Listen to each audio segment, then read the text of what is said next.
Welcome to the next episode of Lexclusive, the podcast hosted and produced by PaperStreet Web Design and Marketing. As always, I'm your host, Nancy. Thank you for joining us once again.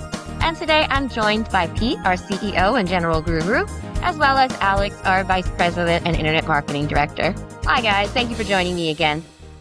Hey, Nancy. I've been getting a lot of feedback that our audience really prefers when we answer some of the questions that they've been having with their websites, their marketing, and things like that.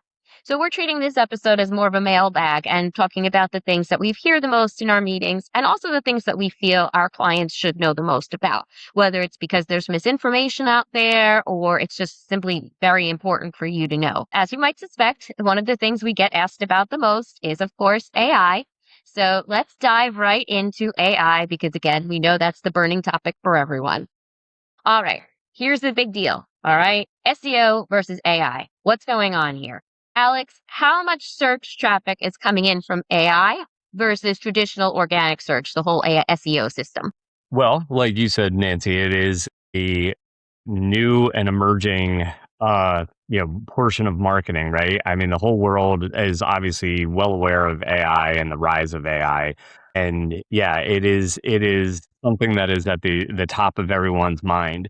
The fact of the matter is, though, just like anything that's new and emerging, it's we have to take it with a little bit of a grain of salt, meaning when we look, and to answer your question very directly, when we look at how much search traffic is coming from AI versus any sort of traditional marketing search, statistically at this point, it's only about 1% to 2%, believe it or not.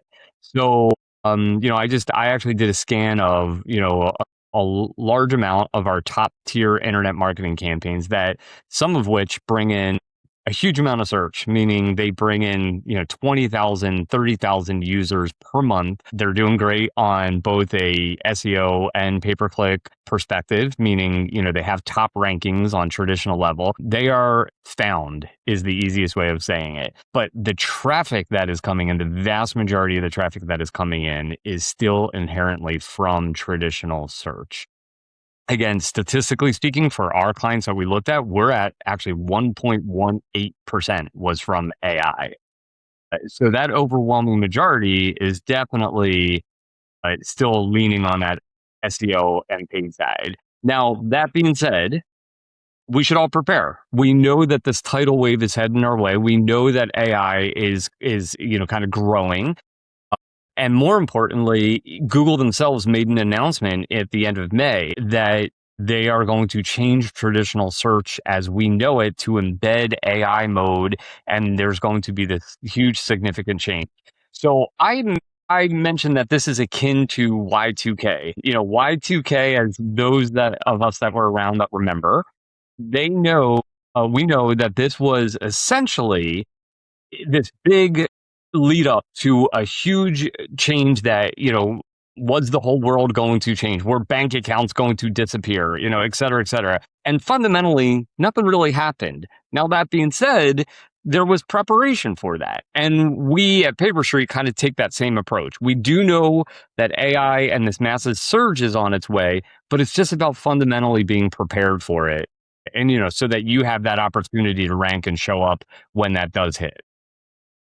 Yeah. So Alex, real quick, you mentioned that only 2% of traffic came in from AI. Are those our clients also ranking high in AI? Yeah, exactly. Well, they are showing, they are appearing, they are being referenced, they are cited sources. Yeah, absolutely.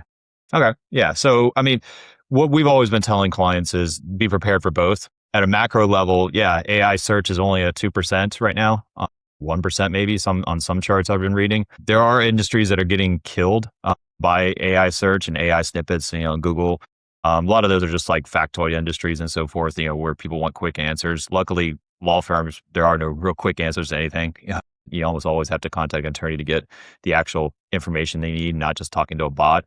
So that's the good news. One of the good news I read in a report was that if someone does actually come in from AI search, whether it's ChatGPT or Gemini or things like that, they're actually convert at a higher rate to actually becoming like a client. So you're talking, maybe a 2% conversion rate, for a normal visitor website. It could be upwards of, 9x on that, 16%, 18% to where the user will convert and actually contact you. I think that boils down to the fact that people are trusting the bots a little bit more, and you're kind of being vetted a little bit already, and then it's going from there. Overall, the projected wise, at some point in time, not now, not this year, not probably next year, but at some point in time, AI search, I believe, will eclipse regular traditional search, but it's not this year. I believe SEMrush has it predicted in sometime in 2028. So there's a couple years out for that. But yeah, prepare now. And then that way your site's ready and go from there. Yeah. Yeah, I think that's I the think thing. the best. Like Pete just Sorry. said, I think it's again being the preparation of it, and to the point of what the stats are from SEMrush or those that are predicting when this is going to come. Like, yeah, again, we at PaperStreet, we're not sticking our heads in the sand. It's not the ostrich effect. We do know that this is on its way, but I just don't know that it's there quite yet. On a human level, I mean, I don't know what about you guys, but when I'm using AI search, for me, AI search is just asking questions, more like if I'm researching search of something. So I'm still at the differential point where when I'm using AI, it's to ask questions and research, when I'm using Google to find something.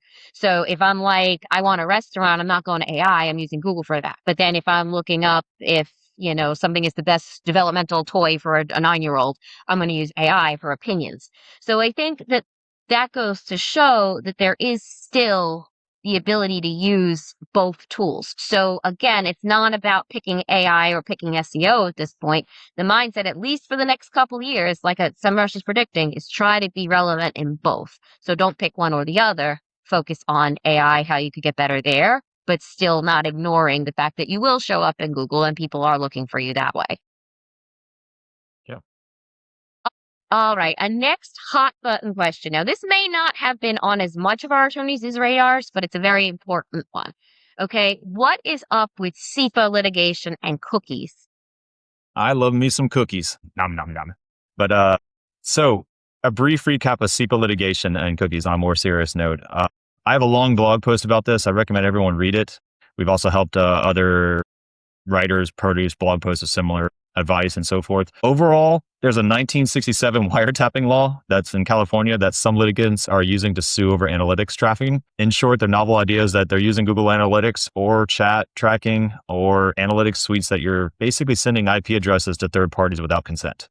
So when you visit the website, it's automatically sending the IP address of the user over to Google Analytics, and those IP addresses are allegedly wiretapping. I personally don't believe that's the law, but that's what these novel litigants are putting forward.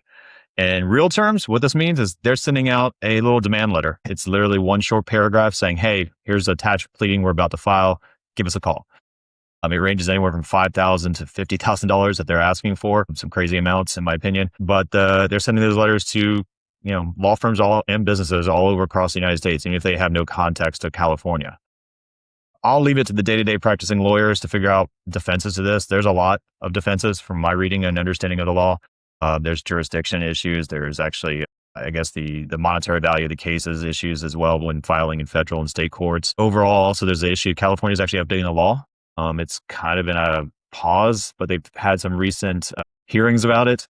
And so there's definitely a group of people that want to get this updated to cover analytics and allow analytics to be tracked. There's also some groups that don't want analytics to be tracked too. So that's where it's coming down to. But hopefully the law will be updated and these cases will go away. Until then, though, you may get one of these letters if you don't have an accept button on your website. You need to have the accept button and then fire the analytics. And so that's one way to avoid these letters if you really want to avoid them. Again, legally speaking, the cases, in my opinion, are a little dubious. But if you don't want to risk having to appear in California court and fight these, then you need to, practically speaking, have an accept button first, then fire your analytics and any other tracking code you have. Or alternatively, you could also store analytics locally and not send it to third parties. So Clients also need a reject button as well, Pete, or is it just the accept? yeah, you need to accept or reject. But technically speaking, what's happened in the past is sometimes clients will accept analytics even if their person doesn't click accept or reject. So that's been the case in the past with GDRP and so forth, that at least you just have to show accept reject, but you can still take analytics until the person rejects it. This is more of a proof positive that you have to hit accept to even fire the analytics. So and have those scripts run. Thing like I said, we recommend our teams pay attention to that. And research it for your state. And it also, if you have any questions, again, we do have a way to check if you have cookie banners, if you have cookies on your website and what you're taking from your clients. So you can always reach out to us to see if your website is in fact using cookies, because many of our clients didn't realize that they had them or not. All right, jumping back again to AI because it is our favorite topic and the most we're asked about. Let's segue to this one.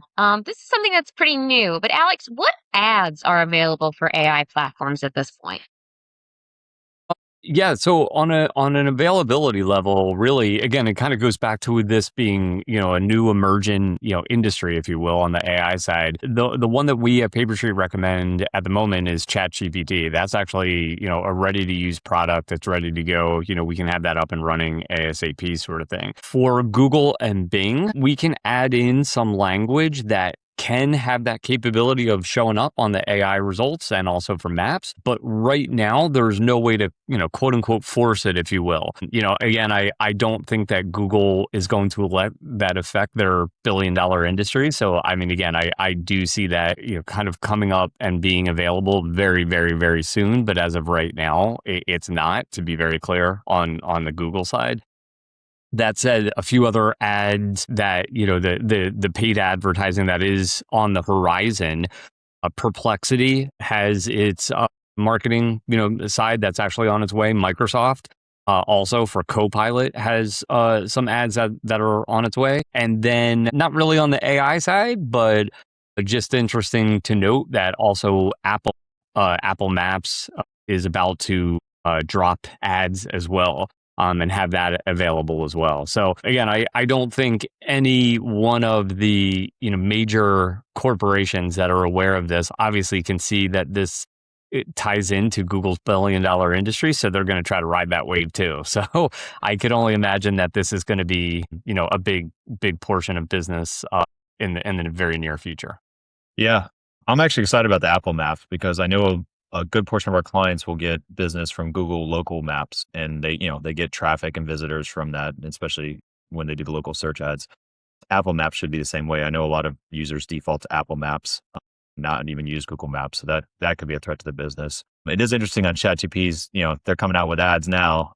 And that one of their statements by their CEO a while ago was that, that if we have to do ads, that's the last resort. So Right. we'll see how that goes. I guess they're hurting for money. So Yeah.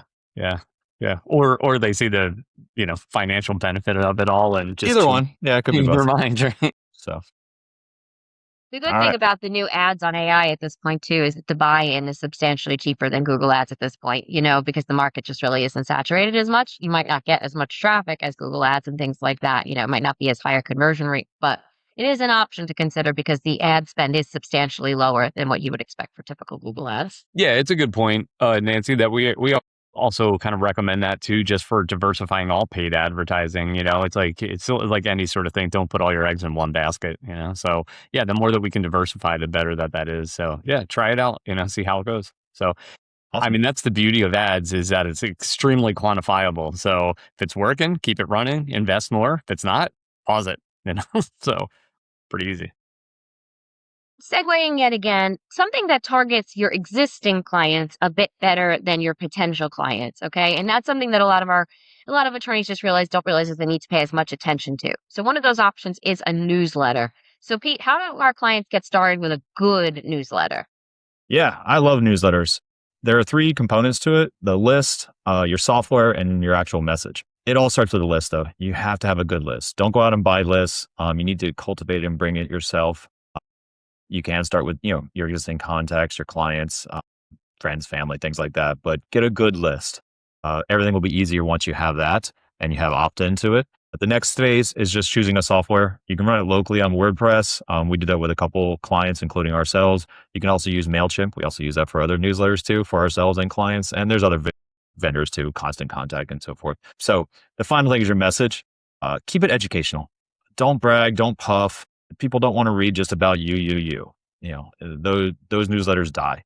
What you want to do is educate. Why should the person be reading this newsletter? What they get out of reading it on a monthly basis? If you do that, then you'll build a following. You'll build, your prestige up in your own community and so forth. See, Yeah, and just on a higher level of thinking with that sort of thing too, is just don't confuse your blog with your newsletters because your blog is going to help you appear in AI search. It's going to help you appear in Google search and things like that. So if you can write a 500 word article on something, that might be better off as a blog on your website. So you have to find a way or have a skilled marketing person in your corner to help you differentiate about what's good messages or shorter topics for your newsletter so that people see the importance of reading both your newsletter and your blog. You want them to kind of be looking at both sides of the equation and not just one or the other. So don't shoot yourself in the foot for AI and Google, but by the same token, your newsletter should make your existing clients feel valued, like they're privileged enough to get special messaging and notes from you. by the way, one quick, very short side note.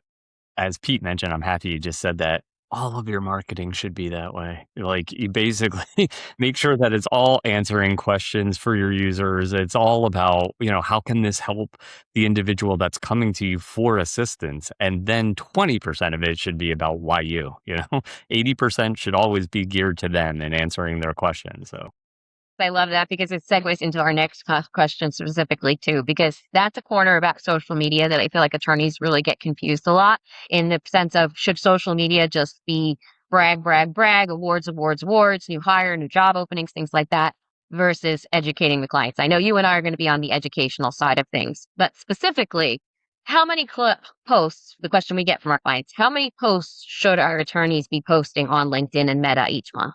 yeah. Again, like you said, Nancy, it's a perfect segue. I mean, yeah, 80% of it should all be geared towards the client and the potential new client. And then 80% of it, or sorry, 20% of it should then be, kind of why the firm? Why are you that quintessential leader in your area? Why do you have something to say? And something to share, echoing what Pete just mentioned on the newsletter side. How many do you post? As many as possible. So I mean, again, one quality. This is the point that we always like to make. You don't want to just be putting something out there that somebody wouldn't want to read. I mean, think about it from that perspective. Why, to Pete's point on the newsletter, why would somebody be interested? Why does this pertain to them? Why are they, why does this matter? How is that helping them? So, I would recommend post as much as possible, post as many posts as possible. That being said, on the social media network, it's not only just the educational side, as you mentioned, Nancy, it's the reputation management, it's the branding side. But most importantly, social media are networks. They're called social media networks. I like to remind all of our clients that it's all about networking. So, again, it's that. So when we think of that all collectively, post as much, but post quality. And then when we're doing that, the other thing that I also like to advise is on a marketing sense, just maintain a rhythm. Think about like a beat, like a drum, make sure that we're doing it on a consistent level. That not only helps, the bots, if you will, that are then picking everything up and then giving you that opportunity to show up in the algorithm, but on a client level, on a human level, people know, well, every time I come back to this social media, there's something there. There's something that, might appear within the next several days.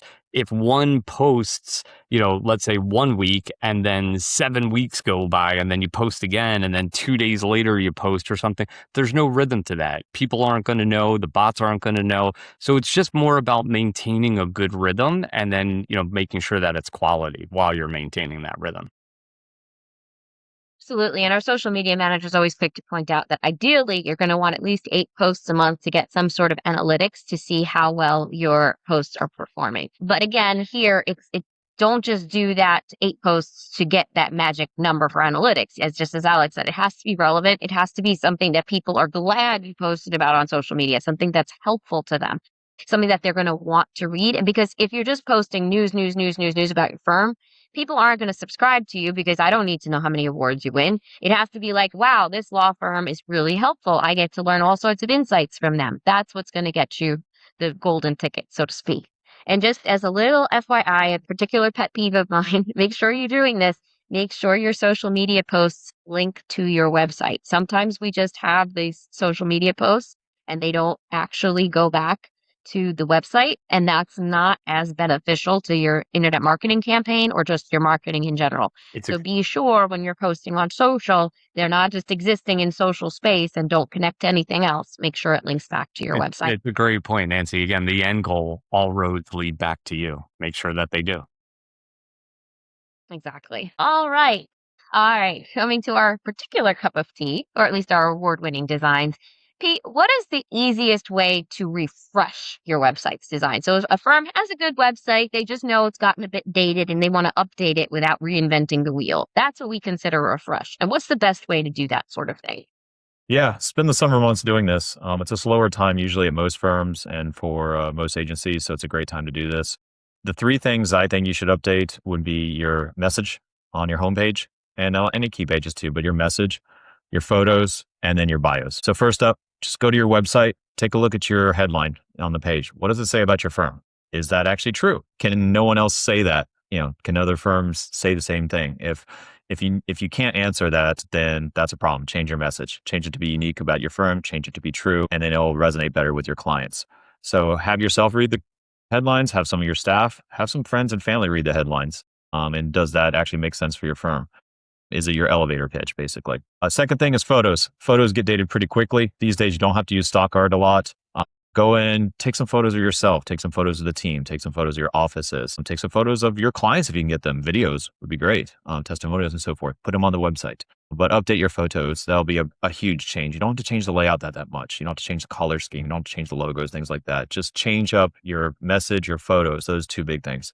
The final thing I urge you to do is just review your own bios. Some bios haven't been touched in 3 or 4 years. I know you have some awesome cases that you won recently or some great clients you work with. Update your bio. Have a list of rewards. Have your list of testimonials. Your bio is typically going to be either your second or third most visited page on the website. The first one's going to be your homepage.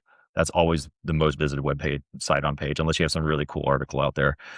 Second is usually a practice group or practice area page. That's critical. And the third is going to be your own bio. So make sure your bio is up to date. Those are 3 easy things. Changing your message shouldn't take more than a half hour to an hour. Changing your bio, probably less than an hour or two. And then photos will take a little bit more time, but this is all a half day at work and you can really show some improvements in the website. Yeah. I to add on to that, Pete, I mean, again, I think it's great points. I would argue just Thank you. you also, it's that 3-second first impression side as well. It's all of us just get so kind of used to like what we all know and what we've had in our lives or something. And I think your website's the same way. It's every once in a while it's just looking at it from a brand new perspective, making sure that first 3-second impression is great. It's what type of firm are you? Who's your target audience? What geographic locations are you going after? It's all that sort of stuff. So tied into everything else that Pete mentioned too. But yeah, it's it just, kind of reanalyzing and relooking at it with brand new eyes sort of thing is always a great way to revisit it. I agree 1,000%. And sometimes sometimes attorneys as a whole just look at their own website and they just like, yeah, looks good, looks fine, looks great. But then they're not actually looking at what is out there for their competitors or industry leaders in their state or things like that. Yeah. So what I suggest for that is don't you do it. Don't you do it as your firm because you probably love your website. We hope you love your website, but have a person who is outside of that. So like a spouse, a neighbor, a friend, even your kid, have them look at your website in comparison to what are your competitors and say, oh yeah, yours is still good. Or have it do it again where it's like, oh, well, they use a lot more pictures or that's a little more informative and things like that, because you don't want to just think your website looks good. It may look good, but it also has to keep up with the other firms in your area because you don't want to lose competitive advantage if, for example, everyone else is listing case results and you don't have any, or if everyone else has a blog and you don't. So don't just get that so tunnel vision that you're looking at just your own site. Make sure you look at others. Yep. Yeah, Cool. absolutely. All right. And last but not least on our list is something a little bit different, but a lot of our firms have gotten interested in videos for their firm and like how we could be using them for their marketing. Alex, what are the best uses of these videos for our firm?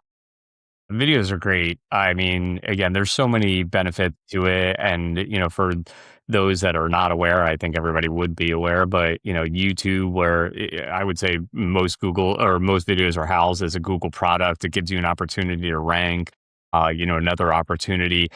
Shorts, there's a rise of the short videos that are there and just how quickly that people can get information and just, again, the way of the world, let's call it the attention span. But there's opportunities to put in frequently asked questions or the things, especially knowing some of the firms that we work with. And I love the fact that they can, take this really in-depth, very intellectual knowledge and break it down on like an 8th grade level without it being condescending. When somebody can do that, that's a video. That's that's answer your frequently asked questions on a statistical information, on a, analytical information side. Videos are 5 times more likely to be seen than almost reading and content. They can, there's some stats that are out there that it actually can bump up inquiries by 12-fold, believe it or not. And I think some of that is just not only the opportunity for exposure, but I think it's because on the human side, people get to meet you before they meet you. They can see that, the firm is very personable. Again, you're really knowledgeable. The information that you have to share, there's great, huge, immense value to it. On a selfish level, and I say that, selfishly looking at SEO and traditional marketing, the other thing that we love is when somebody does a video and then you embed said video into your site, it can actually increase the dwell time. And by doing that, meaning when somebody stays on a certain page, let's say you have a page about car accidents or something, and then you have a video embedded with that, they're then staying on that page longer to watch that video too. And by doing that, it just helps the analytical side when Google is measuring you up against your competitors. Somebody's staying on your site longer, somebody's staying on that page longer, and Google and the other major search engines use that information to go, this is who users like. This is the website that they find most beneficial from that. So it's again, it's kind of like a compounding factor. It's all those things combined. But yeah, videos are fantastic. I can't recommend them enough. Yeah, I agree. The keys to me are the dwell time. That gets your analytics up higher and people will stay on the site longer, get to know you, and then they convert at a better rate. So highly recommend videos. Yeah. It also benefits in multiple sources too. You could create a 5-minute video, put that on your website to increase the dwell time and things like that, and then break it up into shorts and put the Exactly. shorts on social media. So that way it's almost like a teaser to Yeah. lead them back to your site. And then if you're doing that, just don't forget to also put those on channels like LinkedIn, Facebook, and YouTube, because a lot of attorneys are putting videos on YouTube now. So don't overlook that. We might not be TikTok lawyers yet. I mean, I haven't seen too many of the lawyers dominating the TikTok scene unless they're particularly funny or engaging. But YouTube and answering important information will always be beneficial. Yeah. All right, Absolutely. Alex and Pete, thank you so much. That was our first round of mailbag questions from our audience and our clients. No problem. So tune in next time to answer more of your questions and things that we feel you really should be paying attention to. No Thank you for problem. listening, everybody. And All if right. you have a question for us, don't forget you can comment and let us know what you think we need to answer next time. Bye, Thanks. everybody. Thank you.